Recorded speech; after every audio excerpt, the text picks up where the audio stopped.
Hey, what's up guys? In today's video, I am going to compare Samsung Galaxy Watch 4 with Samsung Galaxy Watch Active 2 because Galaxy Watch 4 is intended to be the direct successor to Galaxy Watch Active 2. So let's get started. Samsung has come a long way since it launched Galaxy Watch Active 2 2 years ago. Galaxy Watch 4 comes with massive improvements in all departments, whether it's software or hardware. Talking about the hardware first, the only similarity between these two watches is the fact that they both have a touch-sensitive bezel. Everything else has been revamped and improved in one way or another. Take for example the overall design of the two watches, where Galaxy Watch Active 2 has a rounded body, rounded buttons, and even display melts off at the edge to meet the body. Galaxy Watch 4 has a sleeker approach. The sides are flat, so are the buttons, and the display is also flat, surrounded by the chamfered edges. This flattening of different elements and more angular approach gives Galaxy Watch 4 a much more modern look and feel. And it's not just the front or the sides that have received this treatment. The back of Galaxy Watch 4 has also been flattened. While there was a bulge on Galaxy Watch Active 2, it's gone on Galaxy Watch 4.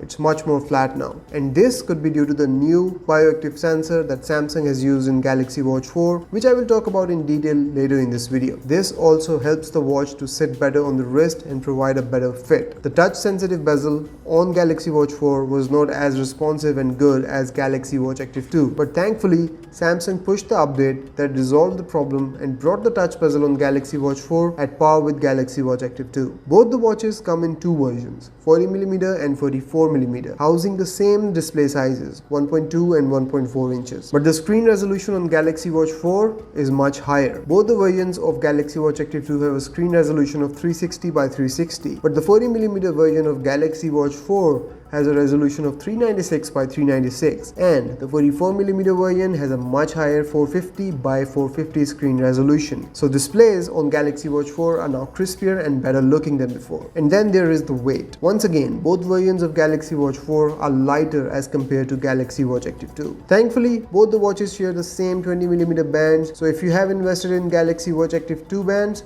they will still work with Galaxy Watch 4. When it comes to the battery, the smaller version of both watches have the same capacity, while the larger version of Galaxy Watch 4 has slightly more battery as compared to Galaxy Watch Active 2. This translates to almost 1.5 days of battery life on Galaxy Watch 4 as compared to around 2 days on Galaxy Watch Active 2. But then again, battery life varies with the usage patterns and is different for everyone. Moving on to the internal specifications, this is where the major upgrades have happened. We have a brand new processor in Galaxy Watch 4, Exynos W920. It's a 5nm processor made by Samsung specifically for Galaxy watches, and in doing so, the company finally got rid of the 3-year-old Exynos 9110 processor, which was present not only in Galaxy Watch Active 2, but also Galaxy Watch 3 and now 3-year-old Galaxy Watch. As a result, there is massive improvement in Galaxy Watch 4's functionality. It's quick to open apps, snappier when it comes to switching between them, and lag has been non-existent up until now. General use of the watch has improved as well. Navigating around and opening menus is a breeze. After using this watch, I have actually realized how much slow and laggy my previous Galaxy watches were. Along with the new processor, we also have more RAM and storage on Galaxy Watch 4, all of which contribute to the smooth functioning of the watch and all the improvement we see in the software.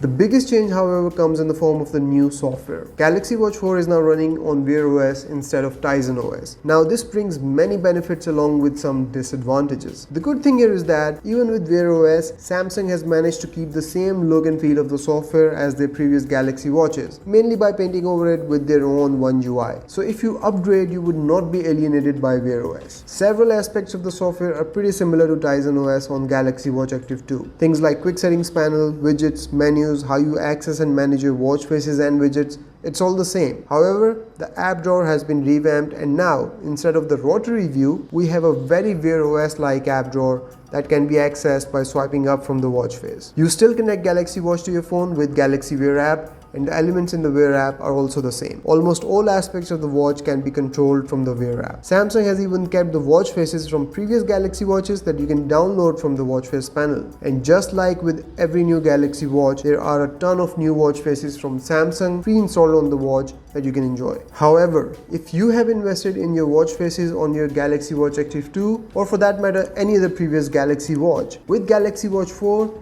it's time to say goodbye to them, as you cannot restore them. Neither can you restore the apps that you bought. Since Galaxy Watch 4 is running on Wear OS, apps and watch faces can be downloaded from the Play Store instead of the Galaxy Store. But then again, Google Play Store brings a much bigger library of apps and watch faces to our doorsteps. And that is also one of the major benefits of upgrading to Galaxy Watch 4. You can download apps like YouTube Music, Google Maps, Google Keep, and Calm, among many others on your Galaxy Watch 4.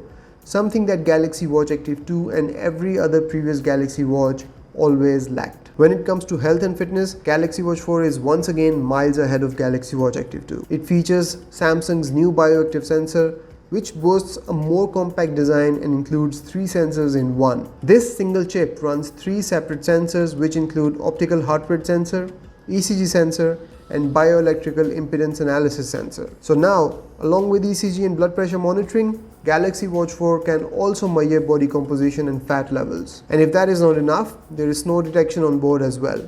So if you're into it, you can also keep an eye on your snoring and even listen to it if you wish to. If you sleep while wearing the watch and put your phone on charging, it will detect and record your snoring, while your watch will measure your sleeping blood oxygen levels. Your Galaxy Watch 4 and Samsung phone will then work in tandem to provide a much deeper analysis of your sleep than ever before. So guys, these were some of the major upgrades on Galaxy Watch 4 as compared to Galaxy Watch Active 2. And if you're on the fence trying to make up your mind, this is everything you need to know before making the jump. I hope you have enjoyed this video and it has helped you in your purchase decision. And if it has, let me know in the comments below. I will see you in the next one. Till then, take care. Bye-bye.